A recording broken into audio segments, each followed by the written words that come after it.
Hello everyone, আমি তোমাদের Debashis sir, তোমার সকলের সাথে নেই তোমাদের চ্যানেল তোমাদের ইউনিক একাডেমিতে। তো চলো, আমরা অনেকদিন ধরে প্র্যাকটিস সেট চলছে, এখন কন্টিনিউ প্র্যাকটিস সেটই চলবে। আশা করছি তোমাদের ভালো লাগছে, আর যারা অসুবিধা হচ্ছে সেটা অবশ্যই কমেন্ট বক্সে জানাবে। আর হ্যাঁ, বারবার বলছি, আগেও বলেছি আর অনেকবার, তো আরেকবার বলে দিচ্ছি, যদি ভালো লাগে ক্লাসগুলো তবে বন্ধুদের সাথে শেয়ার করবে, আর যদি না ভালো লাগে তাহলে কোনোটাই করার কোনো দরকার নেই। ঠিক আছে, জোর করে কোনো কিছু করার কথা বলবো না একবারও। যদি ভালো লাগে তবে শেয়ার করবে, নাহলে কোনোটাই করার কোনো দরকার নেই। ঠিক আছে, তো চলো বেশি না কথা বাড়ি, চলে যাবো প্রথম কোশ্চেন দিকে।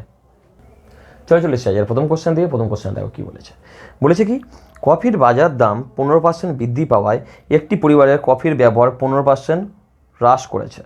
ওই পরিবারের কফির জন্য বরাদ্দ খরচ কত কী হবে? একই থাকবে, হ্রাস পাবে 4%, বৃদ্ধি হবে 1%, বা হ্রাস পাবে 2.25। তো যাই হোক, চলো দেখে নিই কী বলেছে। কফির বাজার দাম 15% বৃদ্ধি পেয়েছে, ফলাফল কি? খরচ 15% কমিয়ে দিয়েছে, এই তো বলেছে। তো ফলাফল কী হচ্ছে ভালো করে দেখো।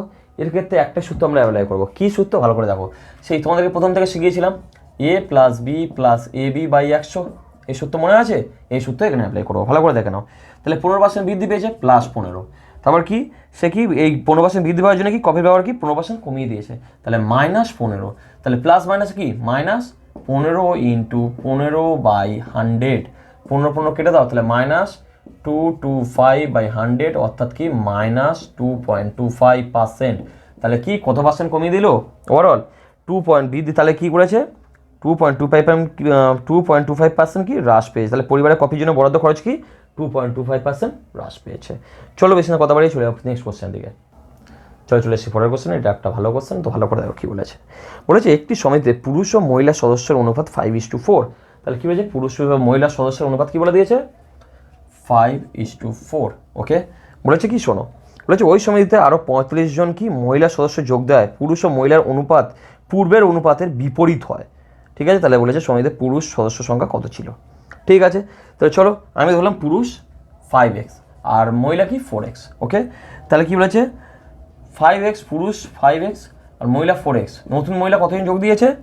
45 জন মহিলা যোগ দিয়েছে। তাহলে কি হয়েছে? আগের অনুপাতের কি রিভার্স হয়েছে। আগে ছিল 5:4, এখন কি চেঞ্জ হবে, অনুপাতটা উল্টে যাবে। তাহলে এখন কত হবে? 4:5।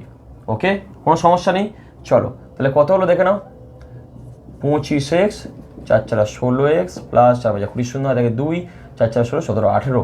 ঠিক আছে, 25টা 16টাকে এদিকে নিয়ে আসো, তাহলে কত? 9x = 180। তাহলে 9 দোকানে 18, তাহলে x হলো কত হলো? 20। জানতে গিয়েছে পুরুষের সমিতিতে পুরুষের সংখ্যা কত, 20 গুণ করে দাও, তাহলে কত হচ্ছে কি 100। এটাই উত্তর। ওকে, চলে নেক্সট কোশ্চেন দিকে। চলে এসেছি পরের কোশ্চেনে। দেখো, এটা একটা ভেরি ইম্পর্টেন্ট কোশ্চেন, তো ভালো করে দেখবে। বলেছে কি শোনো, এক ব্যক্তি ঘন্টায় 9 কিমি গতিতে গন্তব্যস্থলে যান। ঘন্টায় তার স্পিড কত? 9 কিমি প্রতি ঘন্টা।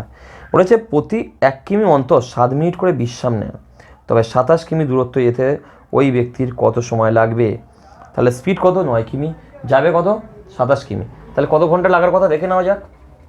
27 কিমি যাবে, তার স্পিড কত? 9, তাহলে 3 ঘন্টা সময় লাগার কথা। ওকে, ঠিক আছে।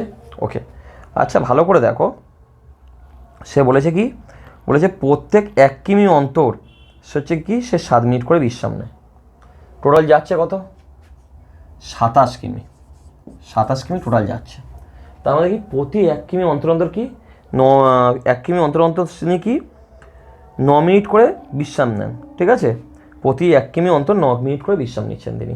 ঠিক আছে, তাহলে 27 কিমি পথ, তাহলে প্রথমবারটা কি বিশ্রাম নেয় না, তার পরের বার থেকে বিশ্রাম নিয়ে যাচ্ছে। ঠিক আছে, মনে তাহলে টোটাল সে যাচ্ছে কত? 27 কিমি পথ, তাই তো। 27 কিমি পথ যখন, ভালো করে দেখো, আমি এরকম ধরি 1 কিমি 2 কিমি 3 কিমি এরকম করে আপ টু 27 কিমি পর্যন্ত যাচ্ছে ধরো। তাহলে প্রথম কিমিটা প্রথমবার যে এটা তো কাউন্টে আসবে না, সে বসবে তো অবশ্যই। সে প্রতি কী বলেছে 1 কিমি অন্তর সে বসে যাবে 9 মিনিট করে, তাই তো। তার কি 27 থেকে 1 বাদ যাবে, তার কারণ প্রথমবার তো সে বসার হিসাব হবে না, তখন বসবে কবার? এই বসে যাবে। এটা তো আর বসছে না, প্রথম যে কিলোমিটারটা এখানে তো বসছে না, মানে স্টার্টিংটা কিলোমিটার তো নয়, ফার্স্ট স্টার্টিংটা তো এই যে 0 থেকে শুরু হচ্ছে, 0 থেকে স্টার্টিংটা তো সে কাউন্টে আসবে না। তাহলে কী হবে? 27 - 1, তাহলে কি প্রথম স্টার্টিংটা কি কাউন্টে আসবে। তাহলে কবার হবে? সে টোটাল কবার বসবে? 26 বার। এই কাউন্ট যদি না করতে পারো অঙ্ক মেলাতে হবে না। তাহলে কি টোটাল মনে রাখতে হবে সে কবার বসছে। যা বলবে, যত কিমি বলবে সেটা থেকে 1 বিয়োগ করে দাও, তাহলে 26 বার সে বসবে। প্রতিবার ক মিনিটের জন্য বসছে? 9 মিনিটের জন্য। আর দেখে 5 9 18 23, এত মিনিট সে বসবে। ঠিক আছে, বসে যাবে। তাহলে ভাগ করে দাও 60 দিয়ে 234, 60 3 6 18 4 5, তাহলে 3 ঘন্টা 54 মিনিট বসবে। আর আগে এদের টাইম এমনি অ্যাকচুয়াল লাগার কথা কত, 3 ঘন্টা, আর এত ঘন্টা সে বসে যাচ্ছে, তাই টোটাল লাগবে কত, 6 ঘন্টা 54 মিনিট তার বসে বসে যেতে টাইম লাগবে। কেমন, ভেরি ভেরি ইম্পর্টেন্ট অঙ্ক, তো ভালো করে দেখে নেবে। চলো চলে নেক্সট কোশ্চেন দিকে। চলে আসছি পরের কোশ্চেন, এটা একটা ভালো কোশ্চেন, তো ভালো করে দাও কী বলেছে। 3টি সংখ্যার মধ্যে দ্বিতীয়টি প্রথমটির দ্বিগুণ, ঠিক আছে, দ্বিতীয়টা কি প্রথমটির দ্বিগুণ বলেছে, এবং তৃতীয়টা 3 গুণ, তাহলে কী হচ্ছে ভালো করে দেখো, ফার্স্ট, সেকেন্ড, থার্ড। আচ্ছা ঠিক আছে, বলেছে কি দ্বিতীয়টি প্রথমটির দ্বিগুণ, তাহলে ফার্স্টে যদি এক্স ধরি, তাহলে দ্বিতীয়টা কি প্রথমটির দ্বিগুণ অর্থাৎ 2x, এবং কি বলেছে ভালো করে শোনো, দ্বিতীয়টি প্রথমটির দ্বিগুণ এবং তৃতীয়টির 3 গুণ, তাহলে কি তার মানে কি 3 ভাগ, তো এর 3 গুণ অর্থাৎ কি এর 3 ভাগ, কোনো সমস্যা নেই। এই জায়গায় যদি না বুঝতে পারো অঙ্ক আর হবে না। তাহলে কত হচ্ছে, গুণ করে দাও, 3x 6x 2x। ওকে, জানতে কি বলেছে এবার শোনো, যদি 3টি সংখ্যার গড় হয় 44, তাহলে আমি দেখি আগে 3টি সংখ্যার মোট কত বেরোচ্ছে, 3x plus 6x plus 2x equal to 44 into 3। ঠিক আছে, আমি কিন্তু গুণ করলাম না, জাস্ট বসিয়ে রেখেছি, দেখো তারপর কী হয়, 6 2 8, 8 3 11, 11x ইকুয়াল টু কত, 44 ইন্টু 3, তাহলে 4 1 44, তাহলে এক্স ভ্যালু কত হলো, 3 4 12, সরি 12। জানতে গিয়েছে বৃহত্তম সংখ্যাটি কত, বৃহত্তমকে এ মানে এ, ঠিক আছে এটা, তাহলে 6 ইন্টু 12, 6 12 কত, 72। দেখো উত্তরে আছে, এটাই উত্তর। চলে নেক্সট কোশ্চেনের দিকে। চলে এসেছি পরের কোশ্চেনে দেখো কী বলেছে। বলেছে এ ও বি এর বয়সের গড় 7 বছর 4 মাস। ওকে, তাহলে কি বলেছে শোনো, এ প্লাস বি এদের বয়সের গড় কত বলেছে, 7 বছর 4 মাস, সরি 9 বছর 4 মাস, 9 বছর 4 মাস, তাই 9 বছর 9 ইন্টু 12 প্লাস 4, 9 108 প্লাস 4 অর্থাৎ 112 বছর এ প্লাস বি এর বয়স, 112 মাস, সরি। ওকে, চলো তারপর কি বলেছে, বি ও সির গড় বয়স 4 বছর 8 মাস, তাহলে বি প্লাস সির বয়স কত, 4 বছর 8 মাস।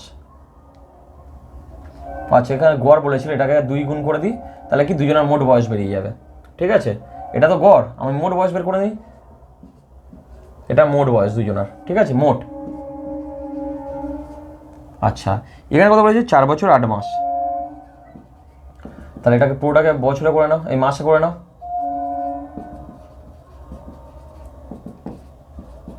56 মাস, এটাকে 2 বছর, যেহেতু গড় বলেছে এবার এটাকে গড়টাকে করে নাও, মোট করে নাও, 112 মাস, এটা ঠিক আছে। চলো বলেছে কি এ ও সির বয়সের পার্থক্য কত, তাহলে এ আর সির বয়সের পার্থক্য কত, এটা থেকে এটা বিয়োগ করে দাও, 224 112 2 1 1 112, 112টাকে কী করবে, বছরে করে নাও, 12 দিয়ে, 12 হচ্ছে কথা 9 12 108 4, তাহলে কী হলো 9 বছর 4 12, ঠিক আছে 4 4 4 12 3 12, আচ্ছা 9 পূর্ণ 4 12, আচ্ছা 4 12টার সঙ্গে 12 গুণ করে দাও, তাহলে কত হচ্ছে কি 3 4 12 অর্থাৎ 9 বছর 4 মাস, ঠিক আছে 9 বছর 4 মাস। দেখো উত্তর আছে কি না, হ্যাঁ আছে, ওই 9.4 বছর, ঠিক আছে 9.4 ইয়ার, এটা হচ্ছে উত্তর। কেমন, চলে নেক্সট কোশ্চেন দিকে। চলে এসেছি পরের কোশ্চেনে দেখো কী বলেছে। 1409 এর সঙ্গে কোন ক্ষুদ্রতম সংখ্যা যোগ করলে যোগফল 23 দ্বারা বিভাজ্য যাবে। ঠিক আছে, চলো করে দেখি। 1409 একে কি 24 দ্বারা, তাই তো, 23 দ্বারা যাবে। চলো 23 দিয়ে ভাগ করে দেখি কত আসছে, 25 5 25 সঙ্গে 125 যদি হয়, দেখি 6 দিয়ে দেখি 138, ঠিক আছে 138 গেল, 2 29, আচ্ছা যোগ বলেছে তাই তো, যোগ করব, তাহলে 23 দোকানে কত, কতই বেশি বাড়ি করে, কত বাড়িয়ে দিয়েছি, 46 থেকে 29 বিয়োগ করো 9 7, তাহলে এখানে হলো কত 1, তাহলে 17 কি 17 যোগ করতে হবে। ভালো করে দেখবে, আমি এটা বাড়িয়েছি। যদি বলতো বিয়োগ করতে হবে তাহলে কি করতাম, কমিয়ে লিখতাম। বিয়োগ যদি বলতো তাহলে কি কমিয়ে লিখতাম, কমিয়ে এটাই করতাম। যেহেতু বাড়িয়ে বলেছে যোগ করতে হবে, 2 গুণ করে দিয়ে দেখো 46 হলো, 29 থেকে 46 বিয়োগ করো 17, তাহলে 17 কি যোগ করলে এটা ডিভিজিবল যাবে। ওকে, চলে নেক্সট কোশ্চেন দিকে। চলে এসেছে পরের কোশ্চেন দেখো কী বলেছে। বলেছে একটি খালি পাত্রে 1260 লিটার তেল ঢালার পর পাত্রটির 37% খালি আছে, 37% খালি আছে, তবে পাত্রটির তেল ধারণ করার ক্ষমতা কত? আচ্ছা ভালো করে দেখো, 1260 লিটার তেল ঢালার পর 37% তো খালি আছে, তাহলে কত পার্সেন্ট ভর্তি হয়েছে সেটা দেখে নেওয়া যায়। 100 মাইনাস 37, 3 আর এদিকে 6, তাহলে 63% কি ভর্তি আছে। তাহলে বলতে পারি 63% ভর্তি আছে মানে কত, 1260। তাহলে 100% মানে কত, 1260 বাই 63 ইন্টু 2, ইন্টু 100, 2 20, 2000 লিটারের ট্যাঙ্ক ওটা। তাহলে কত হবে, 2000 লিটার উত্তর। চলে নেক্সট কোশ্চেনের দিকে। চলে এসছে, এটা খুব ভালো কোশ্চেন, ভালো করে দেখবে। বারবার বলছি, এই কোশ্চেনটা বারবার রিপিট হয়, ভালো করে দেখবে কোশ্চেনের কনসেপ্ট বুঝবে। এই কোশ্চেনটা কিন্তু বারবার রিপিট হয়েছে, তো ভালো করে দেখো কোশ্চেনটা কী বলেছে। বলেছে একটি নির্বাচনে বিজয়ী প্রার্থী 62% ভোট পেয়ে 62% ভোট পেয়ে 36টি ভোটে জয়লাভ করেছে। তাহলে বলেছে মোট ভোট করেছিল কত। ঠিক আছে, তাহলে কী বলেছে ভালো করে শোনো। একটি নির্বাচনে বিজয়ী প্রার্থী 62% ভোট পেয়েছে এবং সে 36টি ভোটে জয়লাভ করেছে। ভালো করে শুনবে, সে পেয়েছে 62, তাহলে অন্য যে অপোনেন্ট সে কত পেয়েছে। এ ধরো পেয়েছে 62, তাহলে বি পেয়েছে কত, 100 থেকে বিয়োগ করে দাও 8, আর এদিকে 6 × 7 3, তাহলে 48% সে ভোট পেয়েছে। ভালো করে কনসেপ্ট ক্লিয়ার করো। এ যদি 62% পেয়ে থাকে, এ পেয়েছে 38%, তার মানে ভালো করে শোনো, বলেছে কি এ বি থেকে কত ভোট বেশি পেয়েছে, 36টা ভোট বেশি পেয়েছে। ভালো করে এই 36টা ভোট বেশি পেয়েছে, বারবার বলছি ভালো করে কনসেপ্ট ক্লিয়ার করো। 36টা ভোট মোটেও এ একা পায়নি, এ বলেছে কি এ বির থেকে 36টা ভোট বেশি পেয়েছে। এ কিন্তু 36টা ভোট পায়নি, কি বলছে ভালো করে শোনো। এ কিন্তু পুরো টোটাল ভোট যা পেয়েছে সেটা 36 নয়, এ যা টোটাল ভোট পেয়েছে সেটা মোটেও 36 নয়, কিন্তু বলেছে কি এ বির থেকে 36টা ভোট বেশি পায়। আচ্ছা এই পার্থক্যটা কেন হলো, এই যে পার্সেন্টেজের গ্যাপিং, এর জন্য পার্থক্য তৈরি হলো অবশ্যই। এই যে পার্থক্য, এটাই তো 36টা ভোট। তাহলে কি বলেছে ভালো করে দেখো, 8 4 12, 3 4 2 6, এই 24%, এই 24% ভোটই হচ্ছে কত, 36। কনসেপ্ট ক্লিয়ার করো, বারবার বলছি। এ যদি 62% পায়, এভাবে 38%, কোনো সমস্যা নেই। তাহলে এই যে ভোট 36টা ভোট কি এ বির থেকে বেশি পেয়েছে। এটা মোটেও বলেনি যে এ 36টা ভোট পেয়েছে, এর টোটাল ভোট 36খানা, মোটেও বলেনি। বলেছে কি এ বিতে 36টা ভোট বেশি পেয়েছে। আচ্ছা এই ভোট বেশি পেয়েছে কেন, তখন এ তো এ 38%, ভালো করে শুনবে, এ 38% পর্যন্ত এর সঙ্গে ছিল, তারপর কি এবার এক্সট্রা পেয়ে গিয়ে জিতে গেছে। সেই এক্সট্রা ভোটটা কত পার্সেন্ট, এক্সট্রা ভোটটা কি 24%। তাহলে 24% মানে 36, তাহলে 100% মানে কত, 36/24 ইন্টু 100, তাহলে 12 3 12 36, 12 2 24, 2 দিয়ে কাটো 50, তাহলে 3 5 15, 150 জন টোটাল ভোটার ছিল। ঠিক আছে, টোটাল ভোটার কত, 150 জন। এবার যদি কোশ্চেন অতটা ছিল বলে অতটা করলাম, যদি বলতো যে হচ্ছে কি জয়ী প্রার্থী কত পেয়েছে, তখন আবার বের করতে হবে 150 হচ্ছে 62% বের করে নেবে। যদি বলতো যে হেরে গেছে সে কত পেয়েছে, তাহলে 150-র মধ্যে 38% ভোট বের করে নেবে, যা হবে সেটা। ওকে, চলে নেক্সট কোশ্চেনের দিকে। চলে এসে একটা খুব ভালো কোশ্চেন, কোশ্চেনটা ভালো করে বুঝবে, মন দিয়ে বুঝবে, খুব ভালো কোশ্চেন কিন্তু কোশ্চেনটা। তো বারবার বলছি ভালো করে দেখো কোশ্চেনটা কী বলে শোনো। বিপরীত দিক থেকে ভিন্ন গতিতে আসা একই দৈর্ঘ্য, ভালো করে শোনো, একই দৈর্ঘ্য দুটি ট্রেন একটি পোস্টকে যথাক্রমে 4 সেকেন্ড এবং 8 সেকেন্ডে অতিক্রম করে, তবে ট্রেন দুটি একে অপরকে কত সেকেন্ডে অতিক্রম করবে। ভালো করে বুঝবে, দুটো ট্রেন একই, কী বলেছে একই দৈর্ঘ্য, কিন্তু দুজনের কি স্পিড আলাদা। বারবার বলছি স্পিড কিন্তু দুজন আলাদা। তা দুজন হচ্ছে কি 4 সেকেন্ডে আর একজন কি 8 সেকেন্ডে একটা পোস্টকে অতিক্রম করে। পোস্টকে অতিক্রম করা মানে কি নিজের দৈর্ঘ্য অতিক্রম করা, আগের দিন বলেছি, আবারও বলে দিচ্ছি, পোস্ট অতিক্রম করা মানে কি নিজের দৈর্ঘ্য অতিক্রম করা। ওকে, তো আমি ধরলাম দুটো ট্রেনেরই লেন্থ সমান x মিটার। ওকে, কোনো সমস্যা নেই। ওকে চলো, আমি ধরলাম ফার্স্ট ট্রেন, একটা হচ্ছে এ আর একটা হচ্ছে বি। ভালো করে দেখবে। আচ্ছা প্রথম ট্রেনটি কি 4 সেকেন্ডে একটা পোস্ট ক্রস করছে, তাহলে 4 সেকেন্ডটা কী ক্রস করছে, পোস্ট ক্রস করা মানে কি নিজের দৈর্ঘ্য অতিক্রম করা। তাহলে 4 সেকেন্ডে অতিক্রম করছে x মিটার, 1 সেকেন্ড অতিক্রম করছে কত, x/4 মিটার। এটা কি তার, এটা স্পিড। এটা তাহলে কি বেরোলো, এর স্পিড কত x/4। বির ক্ষেত্রে কি এ কত 8 সেকেন্ড অতিক্রম করেছে, 8 সেকেন্ডে অতিক্রম করছে কত x মিটার, 1 সেকেন্ড অতিক্রম করছে কত x/8 মিটার পার সেকেন্ড। এটা কি এটা স্পিড, তাহলে এর স্পিড কি x/4, এর speed x/8।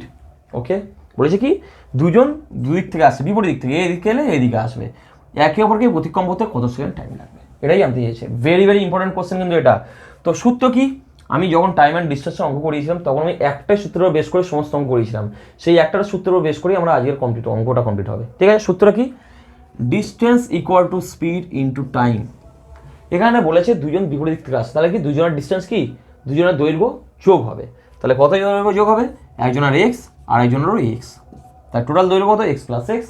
Okay, equal to speed কত বলেছে, স্পিড দেখো এর স্পিড হচ্ছে কি x/8, ওর স্পিড কত x/4, টাইম কত, টাইমই তো আমাকে জানতে চাই, তাহলে টাইম কি টি গুণ করে দিলাম। ওকে, তাহলে কত হলো 2x ইকুয়াল টু 8 যদি লসাগু হয় তাহলে x plus 2x equal into T into T. Okay, তাহলে বলে যায় 2x equal to 3x/8 into T, কোনো সমস্যা নেই, x কেটে দাও, তাহলে কত হচ্ছে টির ভ্যালু, টি ইকুয়াল টু বলতে পারি 8 দোকানে 16/3। দেখি উত্তর কত আছে, আচ্ছা উত্তর হচ্ছে 16/3ই আছে, এটাই হচ্ছে উত্তর, এত সেকেন্ড। ওকে, এটাই উত্তর। ভেরি ভেরি ইম্পর্টেন্ট অঙ্ক, কিন্তু অঙ্কটা ভালো করে সবাই দেখবে। চলে যাবো নেক্সট কোশ্চেন দিকে। চলে এসেছে একটা ভালো কোশ্চেনটা ভালো করে দেখবে, খুব আশাই কোশ্চেনটা, তো কোশ্চেনটা দেখে নাও কী বলেছে। বলেছে গসাগু বের করো, তা গসাগু তো আমরা সবাই জানি, কিন্তু গসাগুটা এখানে প্যাটার্নটা একটু আলাদা। কীরকম বলেছে দেখো, 3/5, এটা বলেছে কি 0.36, আচ্ছা আর কি বলেছে 0.24, এদের বলেছে গসাগু বের কর। আমরা তো গসাগু অনেক করেছি, কিন্তু এই গসাগুটা একটু অন্যরকম না, তো হ্যাঁ এটা হচ্ছে গসাগু দিয়েছে। ভেরি ভেরি ইম্পর্টেন্ট কোশ্চেন, তো ভালো করে দেখবে, মন দিয়ে বুঝবে। গসাগু মানে কি, এক্ষেত্রে গসাগুর স্টাইল কি, এইচসিএফ ইকুয়াল টু ওপরে হবে এইচসিএফ, নিচে হবে এলসিএম। যদি ভুলে যাও অঙ্ক আর করতে হবে না, বাড়ি চলে এসে কাঁদতে হবে। গসাগুর ফর্মুলা কি, ওপরটা গসাগু যদি এরকম ফ্র্যাকশনে থাকে তাহলে ওপরেরগুলো গসাগু, নিচেগুলো লসাগু, ঠিক একই হবে। যদি লসাগু বলতো, লসাগুর ক্ষেত্রে ওপরে এলসিএম, নিচে এইচসিএফ। যদি ভুলে গেছো তো বাড়ি এসে কাঁদতে হবে, বারবার বলছি কিন্তু। কি হলো, ফ্র্যাকশন থাকলে তখন এই সূত্র বসাতে হবে, এই সূত্র যদি ভুলে যাও, এই প্যাটার্ন যদি ভুলে যাও, তাহলে আর অঙ্ক করতে হবে না, বাড়ি এসে কাঁদতে হবে। দেখে নাও কী হবে, তাহলে 3/5, 36/100, 24/100। ঠিক আছে, তো এদের গসাগু কোনটা, আমার তো গসাগুই জানতে চাইছে। এদের গসাগু কত দেখো, 3 দিয়ে সবাইকে ভাগে যাচ্ছে কিনা, 3 1 3, 3 2 6, 3 8 24 হয়ে যাচ্ছে, তাদের গসাগু কত হবে 3। কিন্তু লসাগু কত হবে, লসাগু হবে 100। এটাই উত্তর। উত্তর দেখো পয়েন্টে দেওয়া আছে কি, হ্যাঁ উত্তর পয়েন্টে দেওয়া আছে, চলো উত্তর পয়েন্টে বের করে নাও। 0.03, এটাই অ্যান্সার, 0.03 এটাই অ্যান্সার আছে। ঠিক আছে, তাহলে গসাগু কত বেরোলো, বেরিয়ে গেল কত 0.03। ঠিক আছে, চলে যাবো নেক্সট কোশ্চেনের দিকে। চলে এসেছি পরের কোশ্চেনে কী বলেছে। এটা একটা ভেরি ভেরি ইম্পর্টেন্ট কোশ্চেন, তো ভালো করে দেখবে, মন দিয়ে বুঝবে। কী বলেছে ভালো করে শোনো। বলেছে একটি বর্গক্ষেত্রের দৈর্ঘ্য 30% বৃদ্ধি পেলে ক্ষেত্রফল শতকরা কত % বৃদ্ধি পাবে। ঠিক আছে, কী বলেছে, দৈর্ঘ্য কি 30% বৃদ্ধি পেয়েছে, তাহলে ক্ষেত্রফল কি শতকরা কত % বৃদ্ধি পাবে। ওকে, তো এক্ষেত্রে কী করবে ভালো করে দেখো, এই অঙ্কের ক্ষেত্রে একটাই নিয়ম, কিচ্ছু করতে হবে না, ভালো করে দেখো। a + b + ab/100। অনেকের প্রশ্ন, স্যার এই সূত্রটা বসালে এখানে হয়ে যাবে, অবশ্যই হবে, এই সূত্রটা এখানে বসিয়ে দাও, কিচ্ছু করতে হবে না। তাহলে বসাও 30 + 30 + 30 × 30/100 বসিয়ে দাও, 60 + 9, তাহলে 69 হচ্ছে কি অ্যান্সার। তাহলে কি হলো দেখো, বলেছে বর্গক্ষেত্রের দৈর্ঘ্য 30% বৃদ্ধি করলে ক্ষেত্রফল কত % বৃদ্ধি পাবে। তাহলে কি করলাম, 30 + 30 + 30 × 30/100, এটাই উত্তর। তো আজ এতটা পর্যন্ত থাকলো। যাদের যা সমস্যা হয় বারবার বলছি কমেন্ট বক্সে জানাও। আর হ্যাঁ, বলে রাখা জরুরি, যদি ভালো লাগে তাহলে কি বন্ধুদের সাথে শেয়ার করবে, নাহলে কোনোটাই করার কোনো দরকার নেই। ঠিক আছে, যদি ভালো লাগে তো। সবাই সাবধানে থাকো, সুস্থ থাকো, দেখা হচ্ছে পরের দিন। চলো টাটা।